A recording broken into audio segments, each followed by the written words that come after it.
Kandidati i Partisë Socialiste Damian Gjiknuri zhvilloi një takim me pensionistët e rajonit 2.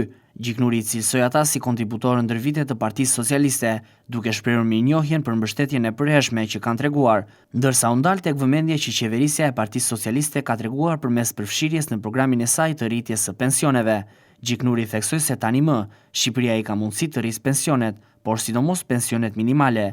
Në vitin 2026 pensioni minimal do të jetë 20.000 lekë të reja dhe pensioni mesatar 40.000 lekë të reja, duke e cilësuar këtë si vepër të punëve të mira që ka bërë kjo qeveri dhe mundësive financiare, që tani më vendi ynë ka.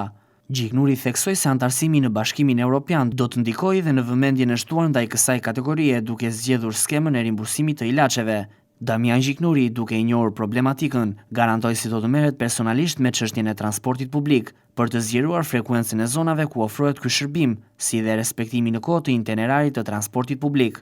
Me moshë të tretë, me pjesën e pensionistëve, një komponent shumë i rëndësishëm i popullsisë shqiptare, pasi në numër janë të shumt, kanë nevoja të mëdha dhe majoranca duhet i kthejmë shumë syt nga ta.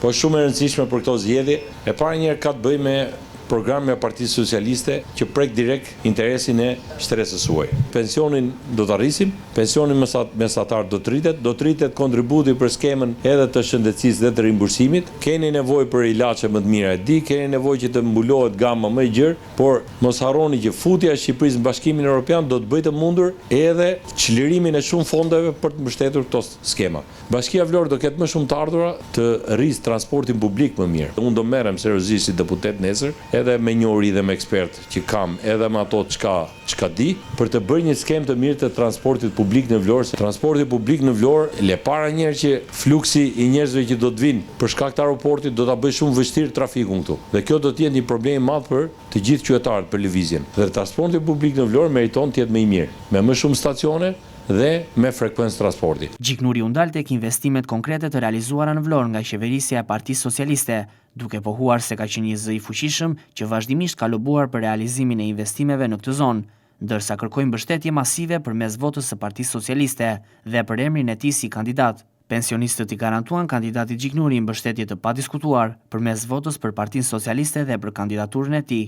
Natyrisht, zgjedhja mes Partisë Socialiste dhe Partisë Demokratike për ju është e kot të flas sepse ju jo vetëm që keni ndarë mendjen, jo vetëm që dini të bëni krahasimet, duhet i japim mesazhin që Vlora po zhvillohet, qeveria po investon, vepra të mëdha po bëhen, cilat do sjellin ekonomi. Kërkoj dhe mbështetjen tuaj personale për ta gdhëndur këtë karakter dhe më mirë, edhe me votën tuaj. Unë jam një politikan që jam provuar dhe në vështirësi. Unë kam kaluar shumë zyra të larta, e kam filluar në opozitë, kur tjerë iknin nga PS-ja, në vitin 2005 unë u bëra antar partie. Unë u bëra antar i Partisë Socialiste në 14 shtator ditën 2005, ditën kur betoi qeveria Sali Berishës në parlament. Kur të tjerët iknin, se kur del në opozitë ikin një pjesë. Unë vajta, ata iknin nga PS-ja, unë shkoja. Vitash në listë hapur për të kërkuar mbështetjen e elektoratit socialist, sidomos të Vlorës, edhe për të dhënë një model politikani që mendoj reflekton më mirë vlerat e Partisë Socialiste dhe vlerat që ju besoni në këtë parti dhe në shoqëri. Prandaj do doja një votë masive sidomos nga pensionistët.